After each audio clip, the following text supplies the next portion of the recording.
nunca mesmo eu havia deparado com algo que vi num livro de cálculo. Um ilustre professor, ensinando derivada para as crianças, colocou uma exclamação tal como jogador de xadrez. E no rodapé explicou: por favor, admire a beleza desta minha demonstração.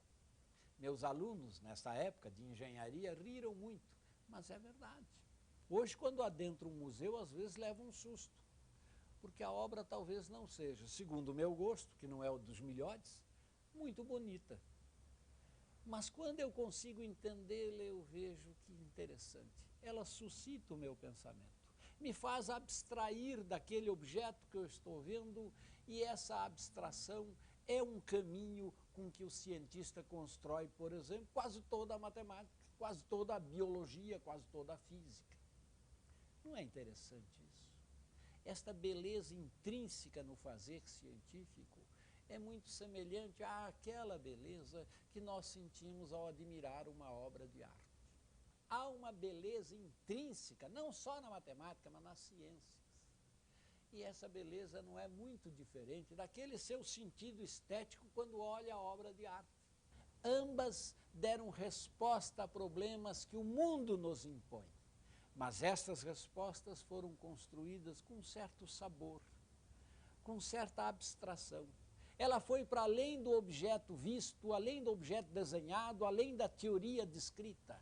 Ela mexeu com o nosso coração, com o nosso sentimento, com a nossa capacidade de enlevar-se, com a nossa capacidade de abstrair e ver nessa abstração, como do poeta, como do pintor, como do físico, como do cientista, o belo, a beleza intrínseca da construção, que não é da tinta, não é da escultura, nem é da teoria, é do homem.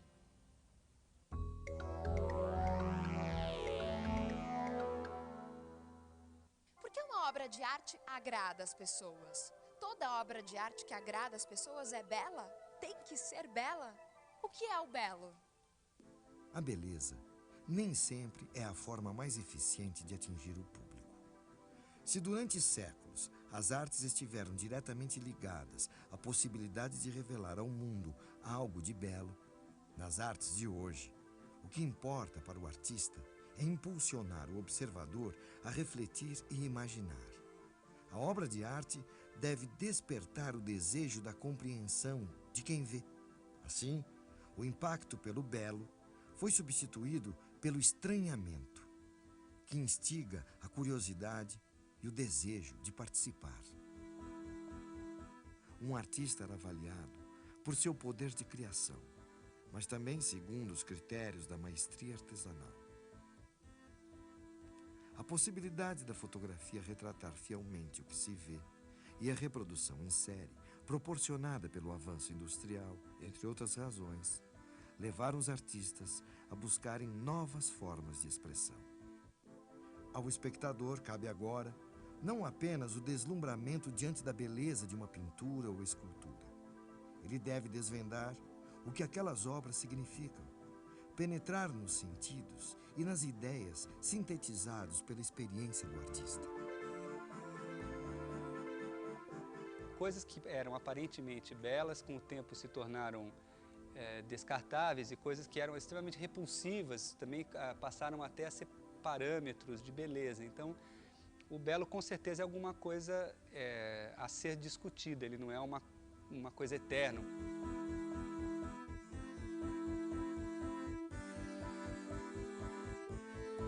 O naturalismo é uma coisa histórica, né? Ele nasce na Grécia, ele termina na Idade Média, ele ressurge na Renascença e ele termina no modernismo. Ele também não é um parâmetro eterno do belo. Eu acho de toda forma que a arte trata de algum modo do belo, de alguma coisa que é agradável, que as pessoas querem ver, querem se medir com aquilo, querem exercer o seu juízo sobre aquilo, né? Agora, eu acho que não é possível fazer o belo sem botar o belo em questão, né? Então é esse um pouco o paradoxo da arte, né? Só faz o belo quem contesta o belo, um pouco isso. Mas e na matemática? O que é o belo? Para entender isso melhor, vamos viajar até a Grécia Antiga e tentar entender o que pensavam os filósofos gregos a respeito do belo e da matemática.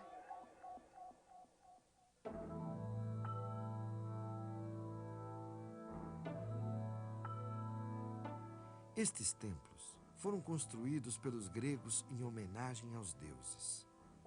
Foi dos gregos que herdamos a visão de um mundo dividido em superior e inferior. O mundo dos deuses acima, imutável, e a vida terrena, temporal, que nós vivemos.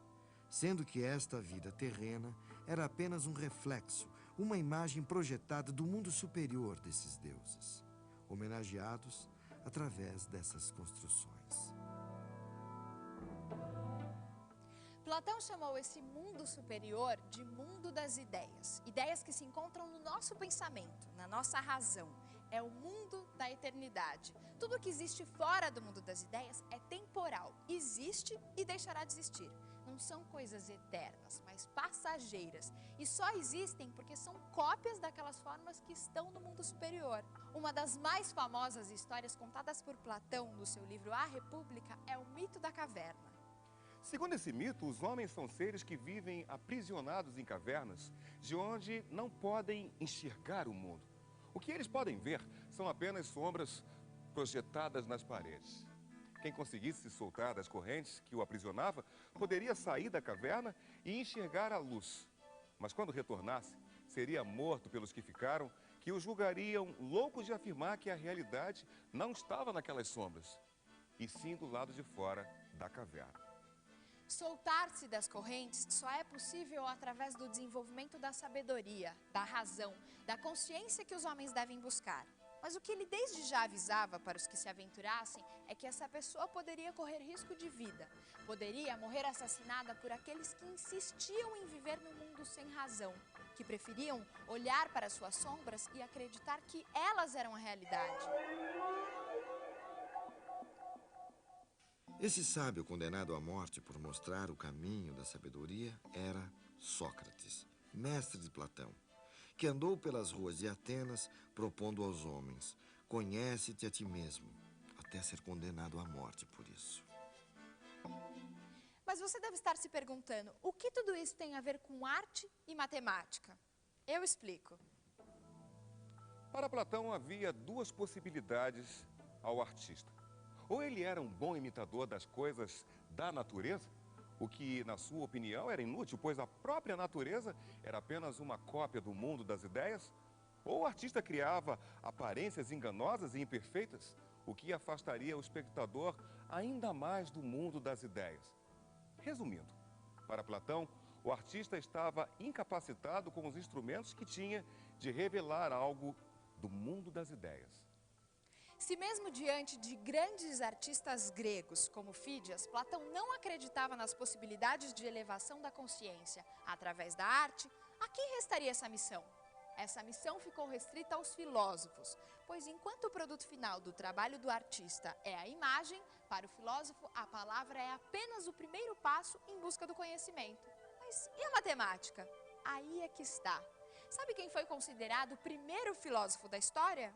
Foi Pitágoras, que hoje, em geral, conhecemos apenas como matemático. Foi Pitágoras quem primeiro observou a ordem das coisas no mundo e propôs que o caminho mais valioso para o homem era o amor à sabedoria.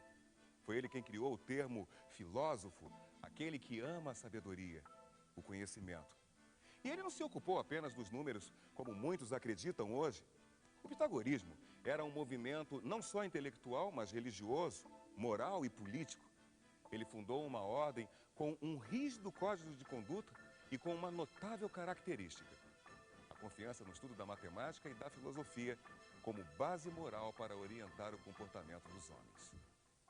A seita pitagórica sobreviveu por mais de 500 anos de forma secreta e fechada, e foi extremamente combatida em sua época, mais por ser secreta do que propriamente por suas ideias. Pouco se sabe sobre os ensinamentos transmitidos aos iniciados, afinal, eram ensinamentos secretos. Tudo o que se sabe sobre o pitagorismo são suas primeiras lições, que eram utilizadas para encantar e converter os cidadãos gregos.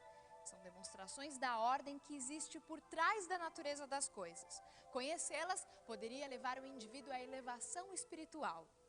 Tudo que existe, do mais simples átomo às mais complexas galáxias, obedece a determinadas leis, padrões, que se combinam, se repetem e podem ser percebidos e comprovados pela matemática. Era mais ou menos isso que Pitágoras revelava aos seus discípulos. A mais famosa demonstração pitagórica é o teorema que hoje recebe o seu nome. Quer ver?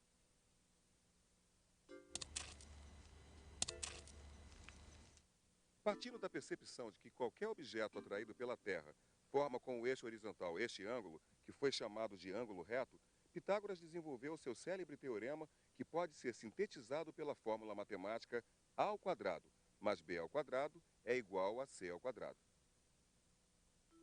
Pitágoras percebeu que a área formada pelo quadrado da lateral oposta ao ângulo reto era igual à soma dos dois quadrados formados pelos outros dois lados do triângulo. Essa propriedade não variava conforme os ângulos do triângulo, desde que um fosse reto. A possibilidade de expressar essa e outras ideias através da linguagem matemática é que o levou a afirmar que na natureza tudo é número. Ele tem uma importância transcendental em toda a história da humanidade, porque ele mostrou que é possível fazer matemática por meio de demonstração, logicamente por meio do raciocínio. Ele de fato descobriu a essência da matemática como até hoje nós as entendemos. Pitágoras achava que os números naturais existem, não na nossa cabeça, mas existem na realidade como essa mesa. Ser o número 1 seria sensacional, porque você envelhece, você morre. O número 1 é eterno, não tem espaço nem tempo. Todo matemático que aceita isso, que a matemática não é uma construção nossa, não é uma criação nossa, mas é a descoberta de um mundo que está fora do espaço, está fora do tempo, a gente costuma dizer que é uma coisa, que esse matemático é um pitagórico, não estrito sensu que pertence à escola de Pitágoras, mas é um pitagórico no sentido que aceita que o matemático é um descobridor e que existem entidades abstratas fora do espaço e do tempo. Voltando àquela nossa questão, o que tudo isso tem a ver com arte e matemática? Toda a obra de Pitágoras que nós já vimos deu origem à filosofia, à matemática e possibilitou o incrível progresso das ciências no Ocidente. Nada disso teria acontecido se o mesmo não atentasse para a incrível beleza que há nas demonstrações de ordem no mundo e da possibilidade de, por trás dessa ordem, existir os números, como uma linguagem universal e atemporal, como uma espécie de fundamento daquele mundo das ideias, eterno e imutável. Eu diria que a matemática é a busca de certas estruturas e de suas propriedades, estruturas essas que você pode chamar de formas. O universo inteirinho, por trás das coisas, existem certas formas. Essas formas que unificam, essas formas que dão sentido à nossa experiência. E a finalidade básica do matemático é exatamente a busca desse tipo de beleza, que é uma beleza que se manifesta nas estruturas matemáticas, nas demonstrações dos teoremas relativos a essa estrutura, da mesma maneira, por exemplo, que um físico estuda fenômenos físicos, um biólogo estuda certos seres. A matemática é a ciência básica, é uma ciência básica e a beleza da matemática está por trás e subjacente à beleza de todas as outras ciências. Na década de 1970, surgiu um movimento artístico chamado conceitual. Nele, a ideia é preponderante e a forma das obras é secundária, podendo ser efêmera, precária, despretensiosa, desmaterializada, e o observador é impulsionado a refletir, a imaginar. Assim, a arte conceitual exige do espectador mais do que o deslumbramento diante de algo belo. Exige também a sua participação mental. A obra só se realiza inteiramente na cabeça de cada observador. Essa expressão artística também ficou conhecida por arte como ideia.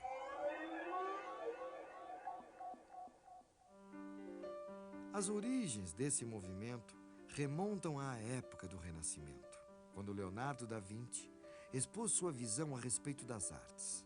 Segundo ele, a pintura não deveria ser apenas uma experiência visual, e sim uma ciência mental, como a filosofia e a matemática. Para ele, a pintura não era apenas o que estava no quadro, mas o que a imagem suscita na mente do observador.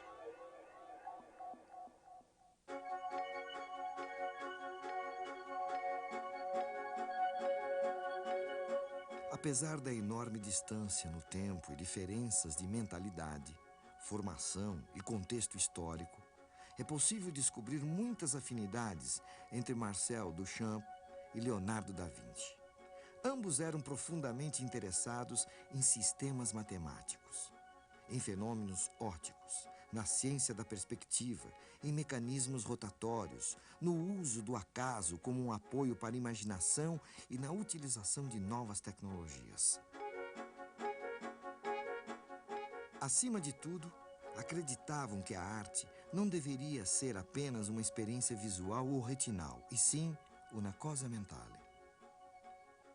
Leonardo tinha o desejo de dar à pintura o status de uma produção intelectual, uma poesia, e equiparar o artista ao profissional liberal ou ao poeta.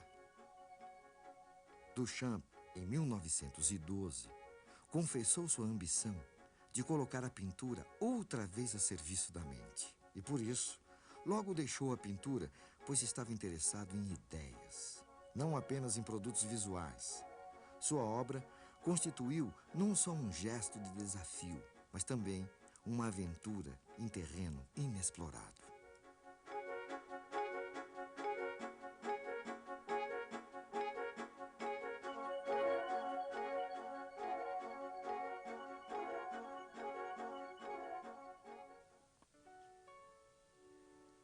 Observem esta obra.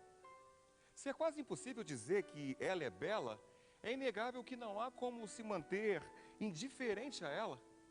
Mas o que Duchamp quis, de fato, ao colocar este mictório no museu? Entre outras coisas, quis fazer uma obra que se realizasse na mente do espectador. A presença de um mictório em um museu já é por si só desconcertante. Agora observem o nome da obra: Fonte. Duchamp cria aqui um trocadilho entre o nome e a obra que leva o espectador a um tipo de reflexão pouco usual quando estamos, por exemplo, diante de um retrato.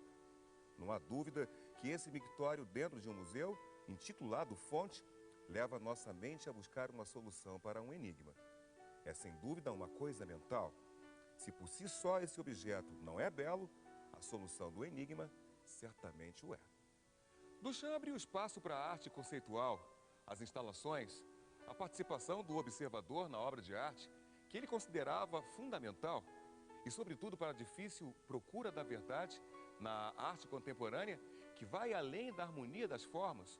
A sua lição é a do desconforto, do inútil, do gratuito, do desconcertante, afastando-se de todas as formas da fruição lírica tradicional, como nos trabalhos de seu contemporâneo, o músico John Cage.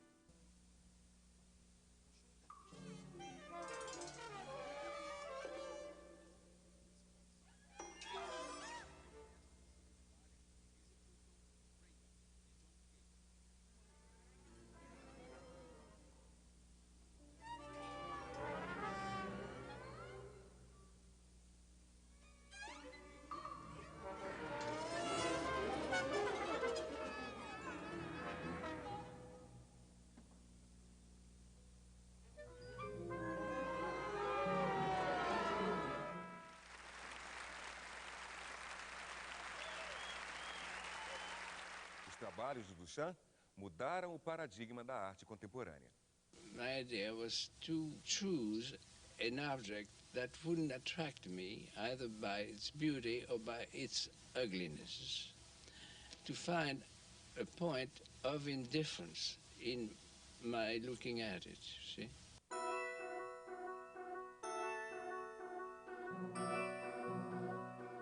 Aqui a gente começa o nosso chamado ritual da rampa. É um jogo que se estabelece de leituras do próprio Mack como uma obra de arte.